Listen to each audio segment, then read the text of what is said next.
સ્વામિનારાયણ ગુરુકુળ રાજકોટ સંસ્થાન દ્વારા આયોજિત SGIS ઓનલાઈન ગુરુકુળમાં આપનું સ્વાગત છે.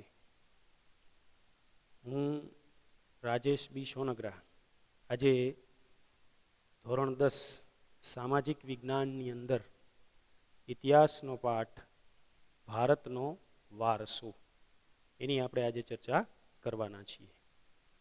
મિત્રો, 9મા ધોરણની અંદર આપણે જે અભ્યાસ કર્યો એની અંદર આપણે જોયું હતું કે 9મા ધોરણની અંદર આપણો જે વિષય છે સામાજિક વિજ્ઞાન એના મુખ્યત્વે 3 ભાગ પડતા હતા: ઇતિહાસ, નાગરિક શાસ્ત્ર અને ભૂગોળ. જ્યારે અહીંયા 10મા ધોરણની અંદર એના 4 મુખ્ય ભાગ પડશે: ઇતિહાસ, ભૂગોળ, અર્થશાસ્ત્ર અને સમાજશાસ્ત્ર.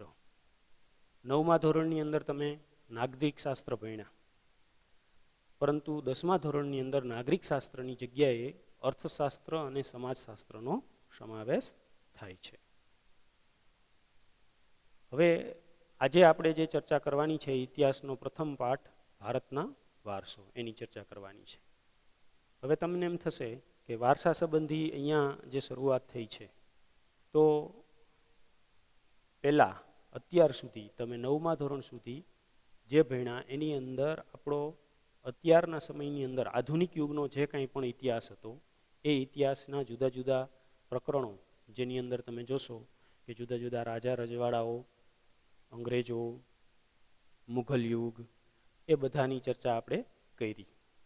પરંતુ આ બધી જે આપણી અત્યાર સુધીના ઇતિહાસના ઘડતરની પ્રક્રિયા જે ચાલી, એ પ્રક્રિયાની અંદર કોણે કેવી રીતે મહત્વનો ફાળો આપ્યો, એની જો ચર્ચા કરવી હોય તો આપણે આપણા વારસાને સમજવો ખૂબ જ જરૂરી છે. કેમ કે તમે જોશો કે કોઈ પણ પ્રજાનો ઇતિહાસ, આ બધા ઘડતરની અંદર વારસો જે છે એ ખૂબ જ મહત્વનો ભાગ ભજવે છે. તમારા જે કાંઈ પણ લક્ષણો છે એ લક્ષણની અંદર તમે જોશો તો એની અંદર વારસાની અસર જે છે એ તમને વર્તાશે. હું તમને એના થોડા ઉદાહરણ આપું કે દાખલા તરીકે તમારો ચહેરો છે, તો એ ચહેરાની પ્રકૃતિ જે છે, આખી પ્રતિકૃતિ જે છે, એની અંદર તમે જોશો કે તમારા પૂર્વજો, જેમ કે તમારા દાદા, તમારા કાકા, તમારા મોટા બાપુ, કે તમારા માતા, નાના, મામા, અન્ય કોઈ પણ વ્યક્તિ જે છે એમનો એ ચહેરો કોઈકને કોઈક રીતે તમારા ચહેરા સાથે મળતો આવતો હોય છે. તો કારણ શું? તો કે વારસો. આ માત્ર શારીરિક દેખાવની વાત થઈ. બીજી વાત જે છે એ છે વ્યક્તિના ઘડતરની. તો વ્યક્તિના ઘડતરની અંદર પણ આપણે જોશું કે લોકોના આપણા પોતાના જે કેટલાક લક્ષણો હોય છે, એ લક્ષણો જે છે એ લક્ષણોની અંદર જે છે એ આપણને કોઈક વ્યક્તિની પ્રતિકૃતિ દેખાતી હોય છે. કઈ રીતે? તો કે આપણે જ્યારે કંઈક કામ કરતા હોઈએ અથવા તો આપણે કોઈ વર્ક કરીએ, લખતા હોઈએ અથવા તો રમતા હોઈએ, ત્યારે શું થશે કે આપણને તરત જ જે છે એ કોઈક વ્યક્તિ જે છે એ તરત જ એમ કહેશે કે આ વ્યક્તિ જે છે એ આના જેવો થયો, અથવા તો આના જેવા એની અંદર લક્ષણો છે, એના ઉપર ઉતરો છે. તો આ બધું શું સૂચવે છે? આ બધું વારસો સૂચવે છે. તો આપણા ઇતિહાસ ઘડતરની અંદર જે છે એ વારસાની ભૂમિકા જે છે એ પણ મુખ્ય છે. હવે આપણા સમૃદ્ધ વારસાનો આપણે અભ્યાસ કરીએ એ પહેલાં અહીંયા જે પાઠનું ટાઇટલ છે, જેમ કે ભારતનો વારસો, તો સૌથી પહેલાં ભારત વિશે વિષ્ણુ પુરાણની અંદર એક વસ્તુ કહેવામાં આવી છે. એમાં એમ કીધું છે કે ઉત્તરમ યત સમુદ્રસ્ય, ઉત્તરમ યત સમુદ્રસ્ય એટલે કે સમુદ્રની ઉત્તરે, હિમાદ્રશ્ચૈવ દક્ષિણમ એટલે કે હિમાલયની દક્ષિણે, વર્ષતદ ભારત નામ ભારતી યત્ર સંતતિ, યાને કે આ દેશની અંદર, આ પ્રદેશની અંદર વસતી પ્રજા એ ભારતીયના નામે ઓળખાય છે. એટલે આ ભારતના વારસા અથવા તો ભારતની આખી જે સંસ્કૃતિ છે એમના વિશે, ભારતીય પ્રજા વિશે જે છે એ વિષ્ણુ પુરાણની અંદર આ વસ્તુ લખવામાં આવી છે. આપણા પ્રાચીન ગ્રંથોની અંદર જોશો તો ભારતનું જે નામ છે એ જુદા જુદા નામે એ ઓળખવામાં આવે છે. તમે રામાયણ જોઈએ છે. હમણાં એ લોકડાઉનની સ્થિતિ હતી, કોરોનાનો સમય હતો, તો આ સમય દરમિયાન એ ભારત સરકારે દૂરદર્શન ઉપર ઘણા લાંબા સમય સુધી એ રામાયણનું પ્રસારણ કર્યું. બીજી અન્ય ચેનલો પણ એનું પુનઃ પ્રસારણ કરે છે. તો એની અંદર જે છે એ આપણને લવકુશ જે છે એ આખી રામાયણ ભગવાન રામની સામે ગાય છે, ત્યારે એ ભારતના જુદા જુદા નામો જે છે એ આપણને એ કહેતા જોવા મળે છે. દાખલા તરીકે ભારત વર્ષ, ભારત, આર્યવર્ત, જંબુદ્વીપ, આવા વિવિધ પ્રકારના જુદા જુદા નામો જે છે એ આપણને એ આપણા આ ભારતના નામો જે છે એ આપણને એની અંદર સંભળાય છે. તો આ રીતે ભારતનો જે વારસો જે છે એ ખૂબ જ સમૃદ્ધ છે. ત્યાર પછી મિત્રો ભારતનું સ્થાન અને વિસ્તાર. 9મા ધોરણની અંદર જે છે એ તમે ભારતના સ્થાન અને વિસ્તાર અંગે એ ખૂબ જ એ ચર્ચા કરી ગયા છો. જેમાં આપણે જોઈએ કે ઉપર જે છે એ જમ્મુ કાશ્મીરથી શરૂ કરી અને કન્યાકુમારી સુધી, ગુજરાતથી શરૂ કરી અને અરુણાચલ પ્રદેશ સુધી એ જે છે એ ભારતનું સ્થાન છે.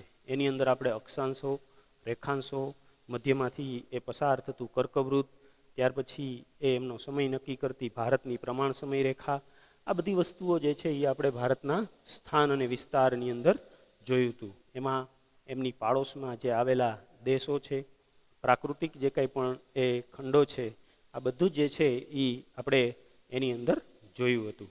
એટલે આ રીતે એ આપણે 9મા ધોરણની અંદર ભારતનું સ્થાન અને એમના વિસ્તાર વિશે જે છે એ ખૂબ જ એ ગહનતાથી અભ્યાસ કરેલો છે. ત્યાર પછીનો મુદ્દો છે મિત્રો વૈવિધ્યસભર વારસો. અહીંયા પણ જે છે એ ભારતના વારસાની ચર્ચા કરવાની છે. સત, ચિત્ત અને આનંદ. સત, ચિત્ત અને આનંદની જે અનુભૂતિ કરાવે એવો જે વારસો છે એ ભારતનો વારસો છે. સત, ચિત્ત, આનંદ એટલે એની તમે ભેગા કરો શબ્દો તો સચ્ચિદાનંદ શબ્દ થાય. એટલે વ્યક્તિ જે છે એ વ્યક્તિને પોતાની અંદર રહેલો જે આત્મા છે, પોતાની અંદર રહેલો જે આનંદ છે એની જે અનુભૂતિ કરાવે એવો વારસો એટલે ભારતનો વારસો. એટલે અહીંયા જે છે એ આપણને એ વૈવિધ્યસભર વારસાની એ આપણને જોવા મળે છે.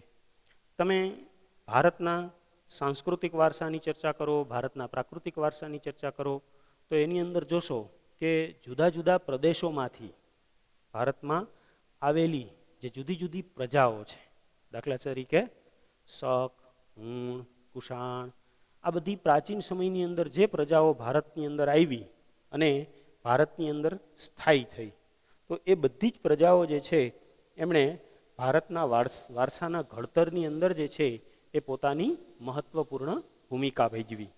એવી જ રીતે તમે જોશો કે ધીરે ધીરે થતાં આધુનિક યુગની અંદર કેટલીક આધુનિક પ્રજાઓ પણ ભારતની અંદર આવી કે જેણે પણ ભારતનો વૈવિધ્યસભર વારસાના ઘડતરની અંદર પોતાની ભૂમિકા એ ભજવી. એટલે આ રીતે ભારતનો વારસો જે છે એ વૈવિધ્યસભર બન્યો.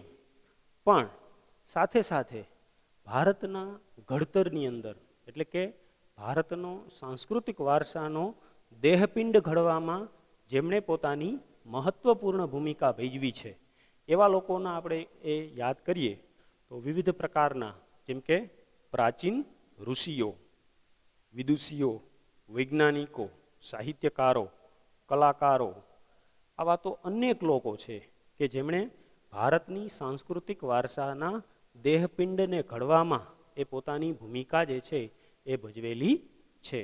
એટલે આ બધા લોકો જે છે એણે ભારતના વારસાને વૈવિધ્યસભર બનાવ્યો. કઈ રીતે વૈવિધ્યસભર બનાવ્યો? તો કે કલા, સાહિત્ય, નાટક એવા અનેક બાબતો છે કે જેમની રચના દ્વારા એ સાંસ્કૃતિક વારસો વૈવિધ્યસભર બન્યો.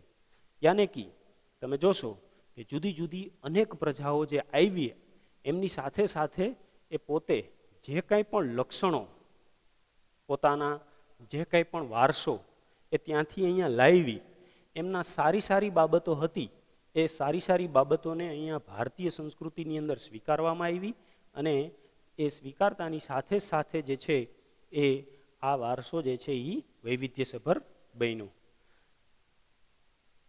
ભારતના વારસાની વાત કરીએ, સાંસ્કૃતિક વારસાની વાત કરીએ મિત્રો, તો સૌથી અગત્યની બાબત જે છે કે ભારતીય પ્રજા જે છે એ સંપૂર્ણપણે વેપારી અને શાંતિપ્રિય રહી છે. હવે આનું ઉદાહરણ કઈ રીતે આપણને ખબર પડે? તો કે સિંધુ ખીણની જે સંસ્કૃતિ છે, એ સિંધુ ખીણની સંસ્કૃતિના અવશેષો આપણને જે પ્રાપ્ત થયેલા છે, એ અવશેષોની અંદર આપણને ક્યાંય એ યુદ્ધના લક્ષણો કે અન્ય કોઈ યુદ્ધને લગતી બાબતો જે છે એમનો એ જાણકારી આપણને મળતી નથી. પણ આપણને એની અંદરથી વેપારને લગતી, અથવા તો જુદા જુદા તમે જોશો કે લોથલ બંદર છે, તો એ આવી અનેક બાબતો જે છે એ આપણને એ સિંધુ ખીણની સંસ્કૃતિની અંદરથી આપણને જોવા મળે છે. એટલે આ રીતે કહી શકીએ કે ભારતીય પ્રજા જે છે એ પ્રાચીન સમયથી જ એ શાંત અને વ્યાપારી રહી છે, સહિષ્ણુ રહી છે. સ્વામી વિવેકાનંદ જ્યારે શિકાગો ધર્મ પરિષદની અંદર એ હાજરી આપી, ત્યારે એણે બહુ મહત્વની વસ્તુ કીધી હતી કે ભાઈ, હું એ ધર્મનો પ્રતિનિધિ છું કે જે ધર્મએ, જે દેશે આ દુનિયાને શાંતિ અને સહિષ્ણુતાના પાઠ ભણાવ્યા છે. એટલે આના ઉપરથી કહી શકીએ કે આપણો વારસો જે છે એ ખૂબ જ વૈવિધ્યસભર છે. હવે આ વૈવિધ્યસભર વારસાની આપણે જ્યારે ચર્ચા કરી રહ્યા છીએ, તો એ વારસાના ઘડતરની અંદર કઈ કઈ બાબતો જે છે એ મહત્વપૂર્ણ છે, તો એની અંદર આપણે હવે ચર્ચા કરશું સંસ્કૃતિનો અર્થ. તો સંસ્કૃતિ એટલે શું? આમ જોતા સંસ્કૃતિ એટલે વ્યક્તિ જે છે, મતલબ કે છેક માનવ જાતિના ઉદ્ભવથી શરૂ કરી અને અત્યાર સુધી એણે જે કાંઈ પણ પોતાની બુદ્ધિ, આવડત, કલા, કૌશલ્ય એમના દ્વારા જે કાંઈ પણ સર્જન કર્યું છે, એ તમામનો સમાવેશ જે છે એ સંસ્કૃતિની અંદર થાય. બીજા શબ્દોમાં કેવું હોય તો સંસ્કૃતિ એટલે માનવ મનનું ખેડાણ.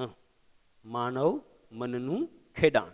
અહીંયા એ વસ્તુ ગૂઢતા સૂચવે છે. શું સૂચવે છે? કે ભાઈ મગજની અંદર માણસે જેમ ડેવલપમેન્ટ કર્યું, વિકાસ કર્યો, એ વિકાસ કરવાને લીધે પોતાની આવડત દ્વારા જે નવી બાબતોનું સર્જન કર્યું, એ તમામનો સમાવેશ જે છે એ સંસ્કૃતિની અંદર થાય. બીજા શબ્દોની અંદર કહેવામાં આવે તો સંસ્કૃતિ એટલે ગુફાથી ઘર સુધીની માનવ યાત્રા. પ્રાચીન સમયની અંદર આદિમાનવનો ઉદ્ભવ થયો, તો પહેલા એણે ક્યાંથી વસવાટની શરૂઆત કરી? તો આપણે જાણીએ છીએ કે ગુફામાં રહેતો હતો. ત્યાર પછી તો કે ધીરે ધીરે થતાં એમણે એ કાચા મકાનો બનાવવાની શરૂઆત કરી. ત્યાર પછી ધીરે ધીરે થતાં એ નગરો વસાવવાનું શરૂ કર્યું. પાકા મકાન બનાવતો થયો. બહુમાળી મકાનો અત્યારે બનાવે છે, અને ભવિષ્યની અંદર એ જુદા જુદા ગ્રહો કે ચંદ્ર ઉપર જવાની પણ તૈયારી વસવાટ માટે કરી રહ્યો છે. તો આ બધાનો સમાવેશ જે છે એ સંસ્કૃતિમાં થાય.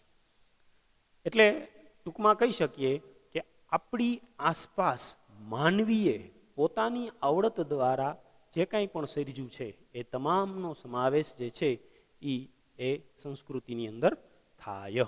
યાની કે એ સંસ્કૃતિ દ્વારા સર્જન થયું કહેવાય. ત્યાર પછી આપણે જે ચર્ચા કરવાની છે મિત્રો, એ છે ભારતનો સાંસ્કૃતિક વારસો. હવે સૌથી પહેલા આપણે વારસા શબ્દનો અર્થ સમજશું. વારસો એટલે હેરિટેજ. વારસાનો અંગ્રેજી શબ્દ થાય છે હેરિટેજ. અહીંયા વ્યક્તિને પોતાના પૂર્વજો દ્વારા મળેલી અમૂલ્ય ભેટ એટલે વારસો. એમના પૂર્વજો તરફથી એમને મળેલી જે કાંઈ પણ સંપત્તિ છે, જે પણ જ્ઞાન છે, જે કાંઈ પણ નોલેજ છે, આ બધું જે છે એનો સમાવેશ વારસાની અંદર થાય. અત્યાર સુધી આપણે જે કંઈ પણ વિકાસ કર્યો, આપણો સાંસ્કૃતિક વિકાસ કહીએ, પ્રાકૃતિક વિકાસ કહીએ, એ તમામ બાબતો જે છે એ આની અંદર સમાવેશ થાય છે. ભારતનો ઇતિહાસ જે છે એ આપણે જાણીએ છીએ કે હજારો વર્ષ પુરાણો છે. તો એ હજારો વર્ષ પુરાણા ઇતિહાસની અંદર જે છે એ આ બધી બાબતો જે છે એનો સમાવેશ કરવામાં આવ્યો, એટલે કે વારસાનો સમાવેશ કરવામાં આવ્યો. હવે આપણે ચર્ચા કરશું વારસાના પ્રકારો. ફરીથી પૂર્વજો તરફથી મળેલી અમૂલ્ય ભેટ એટલે વારસો. હવે એ જે વારસો છે એ વારસાની અંદર આપણે વારસાના બે પ્રકાર વિશે ચર્ચા કરશું. સૌથી પહેલો જે છે એ સાંસ્કૃતિક વારસો. સાંસ્કૃતિક વારસો એટલે તો કે માણસે બુદ્ધિ, કલા, કૌશલ્ય અને પોતાની આવડત દ્વારા જે કાંઈ પણ સર્જન કર્યું અને એ પેઢી દર પેઢી પોતાના આવનારા અનુગામીઓને આપતો ગયો, એ તમામ બાબતોનો સમાવેશ જે છે એ સાંસ્કૃતિક વારસાની અંદર થાય છે. સાથે સાથે એની અંદર જે છે એ કઈ કઈ બાબતો આવે છે એની આપણે ચર્ચા કરીએ. તો દાખલા તરીકે પ્રાચીન સમયની અંદર માણસે જે સર્જન કર્યું છે, દાખલા તરીકે મકાન, પછી મંદિર, મસ્જિદ, મિનારાઓ, પછી તો કે મોટા મોટા મહેલો, આ ઉપરાંત ઐતિહાસિક પ્રસિદ્ધિ ધરાવતા જે કંઈ પણ સ્થળો હોય, જેમ કે આપણે જલિયાવાલા બાગ છે તો એનો સમાવેશ જે છે એ પણ સાંસ્કૃતિક વારસાની અંદર થાય. આ ઉપરાંત માણસે પોતાના જ્ઞાન દ્વારા જે સર્જન કર્યું છે એની અંદર તમે જોશો તો ગણિત, સાહિત્ય, કલા, નાટક, એમાં શૂન્યની શોધ, પછી તો કે આપણને જુદા જુદા પ્રકારના આયુર્વેદ એટલે કે જે કંઈ પણ ઔષધિઓનું જ્ઞાન આપ્યું, એ ટૂંકમાં એવા તમામ પ્રકારનું જ્ઞાન કે જે આપણને પેઢી દર પેઢી મળ્યું છે, આ તમામનો સમાવેશ જે છે એ સાંસ્કૃતિક વારસામાં થાય. ટૂંકમાં કેવું હોય તો એ કહી શકીએ કે માણસે પોતે જે સર્જન કરી અને જે જ્ઞાન પ્રાપ્ત કર્યું, એ જ્ઞાન એમણે પોતાની એના પછીની અનુગામી પેઢીને જે કાંઈ પણ આપ્યું, એ તમામ બાબતોનો સમાવેશ જે છે એ સાંસ્કૃતિક વારસાની અંદર થાય. ત્યાર પછી જે છે એ મિત્રો પ્રાકૃતિક વારસો. પ્રાકૃતિક વારસાની અંદર જોઈએ તો પ્રકૃતિ, પર્યાવરણ અને માનવ જીવન વચ્ચેનો સંબંધ, પ્રકૃતિ, પર્યાવરણ અને માનવ જીવન વચ્ચેનો સંબંધ એટલે પ્રાકૃતિક વારસો. કારણ કે આપણે જાણીએ છીએ કે આપણી આસપાસ જે કંઈ પણ કુદરતી વસ્તુઓ છે એ તમામ વસ્તુઓનો સમાવેશ પ્રાકૃતિક વારસાની અંદર થાય. ફરીથી પ્રકૃતિ, પર્યાવરણ અને માનવ જીવન વચ્ચેના નિકટતમ સંબંધોનું પરિણામ એટલે પ્રાકૃતિક વારસો. આપણી આસપાસ જે સર્જન થયું પણ એની અંદર માનવી કોઈ પણ પ્રકારનો હસ્તક્ષેપ નથી કરી શક્યો, એવી તમામ બાબતોનો સમાવેશ પ્રાકૃતિક વારસામાં થાય. તમે તમારી આસપાસ નજર કરજો તો તમને એવી ઘણી બધી બાબતો જોવા મળશે કે જે કુદરતી રીતે બનેલી છે અને માણસ જે છે એમાં કોઈ પણ પ્રકારનો ફેરફાર કરી શક્યો નથી. તો એવી બધી જ બાબતો જે છે એનો સમાવેશ જે છે એ શેની અંદર થાય છે? પ્રાકૃતિક વારસાની અંદર. અને મિત્રો આપણે જાણીએ છીએ કે ભારત એવો દેશ છે કે જેમાં કુદરતે આપણને પ્રાકૃતિક વારસાની અંદર એ ભરી ભરી અને એ આપ્યું છે. તો એમાં પ્રાકૃતિક વારસાની અંદર એ જે બાબતોનો સમાવેશ થાય છે તો એની અંદર તમે જોશો કે આપણી આસપાસ રહેલા વૃક્ષો, વેલાઓ, તરુ, ત્યાર પછી પર્વતો, જંગલો, નદીઓ, ખીણો, રણ પ્રદેશો, મેદાનો, પુષ્પો, ઔષધિ છોડો કે જેને માનવ હસ્તક્ષેપ કંઈ કરી શક્યો નથી, દૂર દૂરના જે વિસ્તારો છે એવા દુર્ગમ પહાડી પ્રદેશો, આવી તમામ બાબતો જે છે એનો સમાવેશ જે છે એ પ્રાકૃતિક વારસાની અંદર થાય. એટલે આ રીતે એ ભારતનો સાંસ્કૃતિક વારસાના મુખ્યત્વે બે પ્રકાર પડે છે, એક પ્રાકૃતિક વારસો અને બીજો સાંસ્કૃતિક વારસો. હવે એમાં સૌથી પહેલાં આપણે જે ચર્ચા કરવાના છીએ એ છે પ્રાકૃતિક વારસો. તો એની અંદર આપણે જોયું કે પ્રાકૃતિક વારસાની અંદર મુખ્યત્વે માણસ અને પ્રકૃતિ વચ્ચે જે છે એનો જે કંઈ પણ બાબતોનો સમાવેશ થાય છે એ તમામ બાબતો એ આની અંદર આવે છે. હવે વારસો જે છે એ એકબીજા સાથે ગાઢ રીતે જોડાયેલો છે, પ્રાકૃતિક વારસો અને સાંસ્કૃતિક વારસો. કેમ? તો કે એણે માનવ જીવનના વિકાસની અંદર ખૂબ જ મોટી ભૂમિકા ભજવેલી છે. યાને કે માણસે કોઈક ને કોઈક રીતે એ આ પ્રાકૃતિક વારસાનો પોતાના માટે ઉપયોગ કરેલો છે, અથવા તો એમના દ્વારા એણે પોતાનો વિકાસ કરેલો છે. તો કઈ રીતે? દાખલા તરીકે આપણે સંગીતની અંદર જોશું તો સંગીતની અંદર જુદા જુદા જે રાગ છે એ પણ પ્રકૃતિ ઉપર આધારિત છે, સમય ઉપર આધારિત છે. દાખલા તરીકે સવારે ગાવાના ગીતો અલગ પ્રકારના હોય છે, એનો રાગ અલગ પ્રકારનો હોય છે. ત્યાર પછી એ બપોરના સમયે, સંધ્યા ટાણે, આવી રીતે એ જુદા જુદા સમયના રાગ એ આપણને અલગ અલગ પ્રકારના જોવા મળે છે. પ્રકૃતિને લગતા કેટલાક ગીતો, સંગીત આપણને એની અંદર સાંભળવા મળે છે. એવી જ રીતે તમે જોશો કે એની અંદર જે છે એ આપણને પ્રકૃતિમાંથી મળતી જે વિવિધ ચીજ વસ્તુઓ છે એનો ઉપયોગ આપણે આપણા માટે જ્યાં કર્યો છે એની અંદર તમે આયુર્વેદ, નિસર્ગોપચાર યાને કે પ્રાકૃતિક અને યુનાની, આ બધી જે તબીબી પદ્ધતિઓ છે એ પણ શેના ઉપર આધારિત છે? તો કે પ્રાકૃતિક વસ્તુઓ ઉપર આધારિત છે. તમે દવા લેવા જાઓ આયુર્વેદિક ડૉક્ટર પાસે તો એ તમને જુદી જુદી ઔષધિઓ આપશે અને એ ઔષધિઓનો ઉપયોગ જે છે એ આપણા દવાની અંદર થાય છે. એવી રીતે યુનાની પદ્ધતિ છે. એવી રીતે તમે હોમિયોપેથીની અંદર જાઓ કે જે યુનાનીને લગતી આવે છે. એવી રીતે નિસર્ગોપચાર, નિસર્ગોપચારની અંદર તમે જોશો કે તમામ પ્રકૃતિની જ વસ્તુઓનો ઉપયોગ કરીને તમને કોઈ પણ પ્રકારની દવા ન ખવડાવે, પણ એની અંદર જે છે એ પ્રાકૃતિક ચીજ વસ્તુઓનો ઉપયોગ કરીને જ તમારી સારવાર કરવામાં આવે. જેમ કે માટીનો ઉપયોગ કરે, પાણીનો ઉપયોગ કરે, આવી ઘણી બધી વસ્તુઓનો ઉપયોગ કરી એનો લેપ લગાડી જુદી જુદી વનસ્પતિઓનો, તમારે દવા નહીં પીવાની, પણ એ લોકો જે કહે એ પ્રમાણે તમારે જીવન જીવવાનું. અને એ જે રીતે તમારા શરીર ઉપર જુદા જુદા પ્રકારના લેપ લગાડી અને તમારી સારવાર કરે તો એ નિસર્ગોપચાર તરીકે ઓળખાય છે. તો આ પ્રકારે જે છે એ બધું જ પ્રાકૃતિક વારસાની અંદર સમાવેશ થાય છે. યાને કે માનવ જીવનનો જે વારસો છે એ સાંસ્કૃતિક વારસો અને પ્રાકૃતિક વારસો એ બંને એકબીજા સાથે ગાઢ સંબંધ ધરાવે છે. હવે એમાં જે સમાવેશ થતી પ્રાકૃતિક ચીજ વસ્તુઓ છે એમાંથી આપણે મુખ્ય 4 બાબતો જે છે એનો મુખ્ય અભ્યાસ કરવાનો છે. દાખલા તરીકે ભૂમિ દ્રશ્યો. તો ભૂમિ દ્રશ્યો શું છે? તો કે આપણને પૃથ્વીના જુદા જુદા આકારો જે સ્પષ્ટ રીતે જોઈ શકીએ છીએ એને શું કહેવાય? ભૂમિ દ્રશ્ય. પર્વતો એક પ્રકારના ભૂમિ દ્રશ્યો છે. તો એ આપણા વારસાના ઘડતરની અંદર મહત્વની ભૂમિકા ભજવે છે. આપણે એના ઉદાહરણની અંદર જોઈએ તો મુખ્યત્વે આપણને 2 પર્વતોના નામ યાદ આવશે, એક હિમાલય અને ગુજરાતની અંદર ગિરનાર.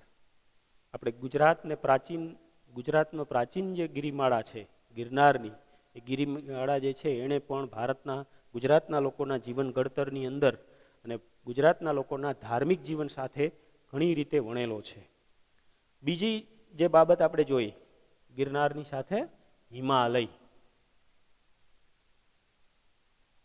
હિમાલય જે છે એ પણ ભારતના લોકોના પ્રાકૃતિક વારસા સાથે ભારતના વારસાનો એક મહત્વપૂર્ણ ભાગ રહ્યો છે. કઈ રીતે? તો કે ઘણી બધી બાબતોમાં આપણને હિમાલય જે છે એ ઉપયોગી બન્યો છે. કઈ રીતે ઉપયોગી બન્યો છે? તો કે ભાઈ એમાંથી નીકળતી વિવિધ પ્રકારની નદીઓ જે છે એમણે ભારતના લોકોના જીવનને સમૃદ્ધ બનાવવામાં મહત્વપૂર્ણ ભૂમિકા ભજવી છે. હિમાલયની અંદર અનેક પ્રકારના ઋષિમુનિઓ, આપણે આપણા ધાર્મિક શાસ્ત્રોની અંદર જોશું તો અનેક પ્રકારના ઋષિમુનિઓ જે છે એ તપશ્ચર્યા કરવા માટે હિમાલયનો ઉપયોગ, એટલે કે હિમાલયની અંદર જતા. વિવિધ પ્રકારના ઔષધીય છોડ છે જે એ પણ આપણને હિમાલયમાંથી પ્રાપ્ત થાય છે. એવી જ રીતે તમે જોશો બદ્રીનાથ, કેદારનાથ ધામ, એવી રીતે એ ઉત્તરાખંડની અંદર હરિદ્વાર, આ બધા જે સ્થળો છે એ પણ ક્યાં આવેલા છે? હિમાલયની અંદર આવેલા છે. એટલે આ રીતે આપણા પ્રાકૃતિક વારસાના ઘડતરની અંદર ભૂમિદ્રશ્યોમાં હિમાલયની ભૂમિકા જે છે એ ખૂબ જ મહત્વપૂર્ણ ગણાય છે. ત્યાર પછી આપણે જે ચર્ચા કરશું એ છે નદીઓ. નદીઓ એ માનવ સંસ્કૃતિના પારણા કહેવાય છે. માનવ જીવનના ઉદ્ભવથી શરૂ કરીને અત્યાર સુધી લોકોના વિકાસની અંદર સૌથી મહત્વપૂર્ણ ભૂમિકા જો કોઈની રહી હોય તો એ છે નદીઓ. કઈ રીતે? તો કે આદિમાનવની ઉત્પત્તિથી શરૂ કરી અને માણસે જીવન જીવવાની શરૂઆત જે કરી એ નદી કિનારે કરી. શા માટે કરી? તો કે આપણે જાણીએ છીએ કે માણસની મુખ્ય 3 જરૂરિયાતો, ખોરાક, પોશાક અને રહેઠાણ, આ 3 વસ્તુઓ એને નદી કિનારે સરળતાથી ઉપલબ્ધ બની શકે છે. એટલે આદિમાનવે પોતાના જીવનની શરૂઆત જે છે એ નદી કિનારાઓથી કરેલી છે. કઈ રીતે? દાખલા તરીકે સૌથી પહેલા ખોરાકની વાત કરો તો નદી કિનારે સરળતાથી ખેતી થઈ શકે છે. બીજું કે માણસ જ્યારે આદિમાનવ હતો અને ખોરાકની અંદર માંસનો વધારે પડતો ઉપયોગ કરતો હતો, એ સમયે શિકાર પણ એને નદી કિનારે સરળતાથી ઉપલબ્ધ બનતો.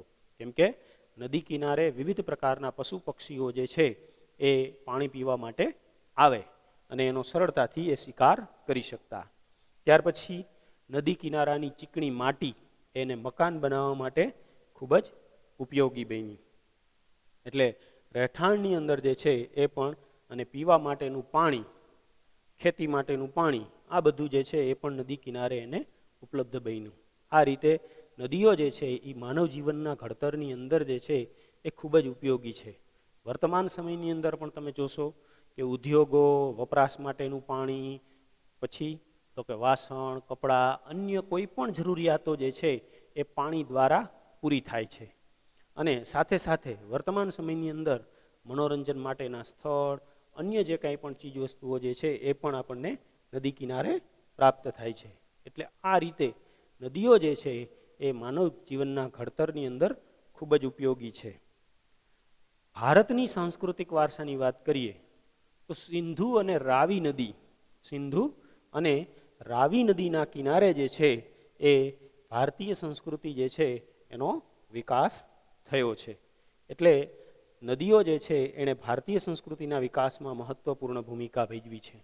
એ સિવાય તમે દુનિયાના બીજા દેશોની અંદર જશો તો દાખલા તરીકે ચીનની સંસ્કૃતિ તો યાંગત્સે ક્યાંગ અને હવાંગહો નદીને કિનારે વિકસી. મેસોપોટેમિયાની સંસ્કૃતિ એ યુફ્રેટિસ અને ટેગ્રીસ નદીને કિનારે વિકસી.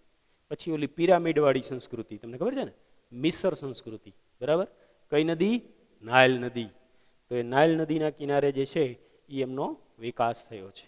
એટલે જુદા જુદા પ્રકારની જે કાંઈ પણ સંસ્કૃતિ જે છે એ તમામ પ્રકારની સંસ્કૃતિઓ જે છે એનો વિકાસ એ નદીઓના કિનારે થયો છે. ત્યાર પછી હવે આપણે ચર્ચા કરશું વનસ્પતિ જીવન. આપણી આસપાસ ધન ધાન્યથી લહેરાતા ખેતરો આપણે જોઈ શકીએ છીએ. તો એ જે ધન ધાન્યથી લહેરાતા ખેતરો છે એ ખેતરો આપણને વનસ્પતિ જીવન પૂરું પાડે છે, યાની કે અનાજ પૂરું પાડે છે. બીજું તો કે આંબળા, બહેડા, હરડે, આવા વિવિધ પ્રકારના જે કંઈ પણ ઔષધિઓ જે છે એ પણ આપણને ક્યાંથી મળે છે? વનસ્પતિમાંથી મળે છે. એવી જ રીતે તમે જોશો કે વિવિધ પ્રકારના ફળ જે કંઈ પણ આપણે ખાઈએ છીએ, રોજિંદા ખોરાકની અંદર જેનો ઉપયોગ કરીએ છીએ, એ પણ આપણને શેમાંથી મળે છે? વનસ્પતિમાંથી પ્રાપ્ત થાય છે. ત્યાર પછી મોગરો, ચંપો, પછી ડોલર, આવા વિવિધ પ્રકારના ફૂલ જે છે કે જેનો આપણે પૂજાની અંદર ઉપયોગ કરીએ છીએ, એ પણ આપણને ક્યાંથી પ્રાપ્ત થાય છે? તો કે વનસ્પતિમાંથી પ્રાપ્ત થાય છે. મિત્રો, ભારતીય સંસ્કૃતિની હંમેશાને માટે ખાસિયત રહી છે કે તેમણે પ્રકૃતિમાંથી જે કાંઈ પણ પ્રાપ્ત થયું છે એ તમામ જે છે એમની પૂજા કરી છે. દાખલા તરીકે વડની પૂજા કરે છે, તુલસીની પૂજા કરે છે, પીપળાની પૂજા કરે છે. તો ભારતીય સંસ્કૃતિની અંદર આ બધા વૃક્ષો જે છે એ પૂજનીય ગણાય છે. ઘણી બધી સ્ત્રીઓ જે છે એ વડ સાવિત્રીનું વ્રત રહે છે. ભારતની સંસ્કૃતિની અંદર લોકો સવારે ઉઠીને તુલસીની પૂજા કરે છે. તો આ બધું જે છે એ ભારતીય સંસ્કૃતિ સાથે વળાયેલું છે, કેમ કે એ વનસ્પતિ જીવને ભારતના લોકોના ઘડતરની અંદર મહત્વનો ફાળો આપ્યો છે. એટલે આ ચર્ચા થઈ આપણે વનસ્પતિ જીવનની. હવે ચર્ચા કરશું વન્ય જીવનની. વિવિધ પ્રકારના પ્રાણીઓ એ ભારતીય સંસ્કૃતિ અથવા તો ભારતીય પ્રજાનો એક મહત્વપૂર્ણ ભાગ રહ્યો છે, એક અંગ રહ્યું છે. કારણ તો કે લોકોના ઘડતરની અંદર લોકોને સમૃદ્ધ બનાવવામાં આ પ્રાણીઓએ એટલે કે વન્યજીવોને પણ ખૂબ જ મહત્વની ભૂમિકા ભજવી છે. આપણે જુદા જુદા દેવી દેવતાઓને જોશું. તમે જોશો કે આપણે પ્રાણીઓનું મહત્વ સ્વીકારવા માટે જુદા જુદા દેવી દેવતાઓ જે છે એમના વાહનો જે છે એ પણ પ્રાણીઓના છે. તમે જુદા જુદા પ્રાણીઓના અહીંયા નામ બોલો એટલે કે લખો તમારી પાસે, અને એમના વાહનો કે જેની અંદર પ્રાણીઓનો ઉપયોગ થયેલો છે તો એ તમારે યાદી તૈયાર કરવાની. દાખલા તરીકે તમે જોશો કે ભગવાન વિષ્ણુ છે તો એમનું વાહન શું છે? ગરુડ છે. એવી રીતે દેવી સરસ્વતી છે, બરાબર, તો મોર છે. એવી રીતે તમે જોશો કાર્તિકેય, એ પણ મોરનો ઉપયોગ કરે છે. ઉંદર ગણેશજીનું વાહન છે. તો આમ જુદા જુદા જે ભગવાન છે એમના વાહન તરીકે જે છે એ આપણે પ્રાણીઓને સ્વીકારેલા છે. એ શું સૂચવે છે? તો કે વન્ય જીવનનું મહત્વ સૂચવે છે. ત્યાર પછી આપણે જોશું કે આપણા રાષ્ટ્રીય મુદ્રાની અંદર આપણે સિંહની આકૃતિ મૂકેલી છે. આપણા રાષ્ટ્રીય પ્રાણી તરીકે આપણે વાઘને રાખેલો છે, રાષ્ટ્રીય પક્ષી તરીકે મોર રાખ્યો છે. તો આ બધું એ વન્યજીવોનું મહત્વ સૂચવે છે. આપણી આસપાસ જંગલની અંદર તમે જોશો તો વાઘ, સિંહ, હરણ, ગેંડો, મોર, સુરખાબ આવા વિવિધ પ્રકારના વન્ય પશુ પક્ષીઓ જે છે એ આપણને જોવા મળે છે. અને એ વન્ય પશુ પક્ષીઓએ લોકોના જીવન ઘડતરની અંદર, ભારતના સાંસ્કૃતિક ઘડતરની અંદર, વારસાના ઘડતરની અંદર પોતાની જે છે એ મહત્વપૂર્ણ ભૂમિકા ભજવી છે. તો મિત્રો, આજે આપણે ભારતના વારસાના બે જુદા જુદા ટોપિકોની જે ચર્ચા કરી, એક સંસ્કૃતિ અને એક પ્રાકૃતિક વારસો. મિત્રો, અહીંયા સૌથી મહત્વપૂર્ણ મારે તમને કહેવાનું કે આ પાઠની અંદર મોટે ભાગે વધુ પ્રમાણની અંદર જે છે એ 2 માર્કના પ્રશ્નો જે છે એ પૂછાય છે. એટલે તમારે આ પાઠની અંદરથી 2 માર્કના પ્રશ્નો જે છે એ તૈયાર કરવાના થાય છે. હવે અહીંયા હું તમને થોડું હોમવર્ક આપું છું. એ હોમવર્ક તમારે લખવાનું છે, જેની અંદર 2 માર્કના જ પ્રશ્નો તૈયાર કરવાના છે. પહેલો પ્રશ્ન છે કે સંસ્કૃતિનો અર્થ સમજાવો. સંસ્કૃતિનો અર્થ સમજાવો.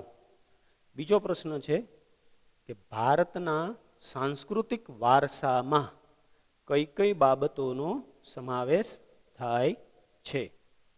ત્રીજો પ્રશ્ન, ભારતના પ્રાકૃતિક વારસામાં કઈ કઈ બાબતોનો સમાવેશ થાય છે. ત્યાર પછી ભારતના લોકોના જીવનની અંદર નદીઓનું મહત્વ. તો આટલા પ્રશ્નો જે છે એ તમારે હોમવર્કની અંદર જે છે એ તૈયાર કરવાના છે. એટલે આપણી જે પેપર સ્ટાઇલ મુજબ જે છે એ 2 માર્કના પ્રશ્નો આ પાઠની અંદરથી વધારે પૂછાય છે. એમાંથી અગત્યના પ્રશ્નો મેં તમને આ ટોપિકની અંદર જે હતા એ તમને સમજાવ્યા.